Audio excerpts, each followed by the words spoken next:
Husband wife দুজনকে অনেক বেশি সাপোর্টিভ হতে হবে। একটা পুরুষকে কেন 4টা বিয়ে করতে হবে? সম্মাননা পাওয়ার পর অবশ্যই দায়িত্বটা বেড়ে যায়। আমি আমার দেশকে রিপ্রেজেন্ট করছি।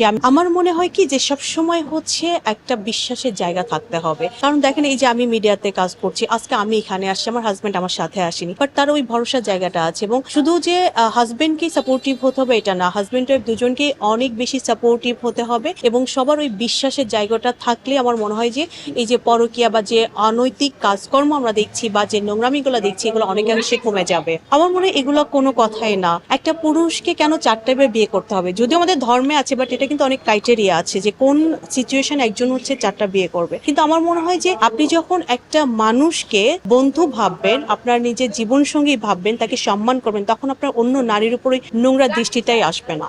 আমি যখন একটা সম্মাননা পাচ্ছি, যার কারণে দেখা যাচ্ছে যে আমার মধ্যে একটা অনেক বেশি উৎসাহ কাজ করে কাজের, এবং সেই ক্ষেত্রে এই যে একটা সম্মাননা, এটা কিন্তু অনেক বড় একটা ভার। তো এই যে একটা ভার আমার কাঁধে দেওয়া হলো, তো অবশ্যই এক্ষেত্রে আমার দায়িত্বের জায়গাটা আরো অনেক বেশি বেড়ে যায় আর কি।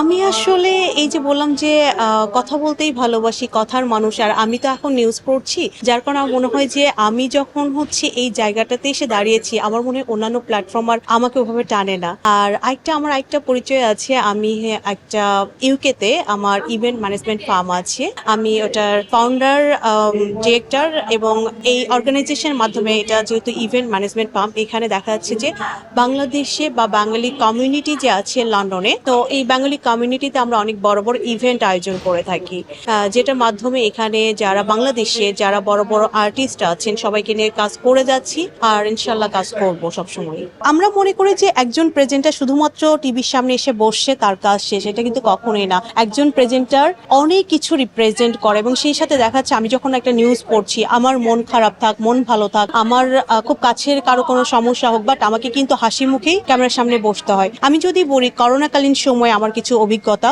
আমি তো ইউকেতেই হচ্ছে আছি, ওই সময় পুরো পৃথিবীটা যখন ঘরে আবদ্ধ, ঘরে বন্দি, সব মানুষ বন্দি, কিন্তু আমি কিন্তু ছুটে চলেছি। কারণ কেন? যে আমাকে সংবাদ সবার কাছে পৌঁছে দিতে হবে, আমাকে ঘরে বসে থাকলে হবে না। তো আমার ওই সময়ে আমাকে অনেক স্ট্রাগল করতে হয়েছে, ওই সময় পুলিশি বাধা যে কেন আমি ঘরের বাইরে, কিন্তু আমার দায়িত্বের জায়গা থেকে আমাকে বের হতে হয়েছে। সবাই ঘরে আবদ্ধ, পুরো বিশ্বের তথ্য, আজকে কি অবস্থা যাচ্ছে, কতজন মারা যাচ্ছে, কিভাবে মানুষকে সচেতন হতে হবে, সবকিছু মিলেই কিন্তু ওই তথ্যগুলো মানুষকে পৌঁছে দেওয়ার জন্যই কিন্তু আমাকে বের হতে হয়েছে। একজন প্রেজেন্টার হচ্ছে তার অনেক বড় একটা ভূমিকাও রাখে দেশের স্বার্থে। দেশের বাইরে আমি আছি, আমি চাইলে অনেক বড় জব করতে পারতাম, অনেক টাকা ইনকাম করতে পারতাম, সবকিছু ছেড়ে আমি কেন এখনো প্রেজেন্টিং এ আছি? কারণ আমার মনে হয় যে আমি আমার দেশকে রিপ্রেজেন্ট করছি, আমি আমার কালচার, আমার কৃষ্টি সংস্কৃতিকে আমি তুলে ধরছি। কারণ ওখানে যারা বিলেতে আমাদের বাংলাদেশি বাঙালি বাচ্চারা আছে, ওরা আমাদের দেখেই বাংলাকে বোঝা, বাংলা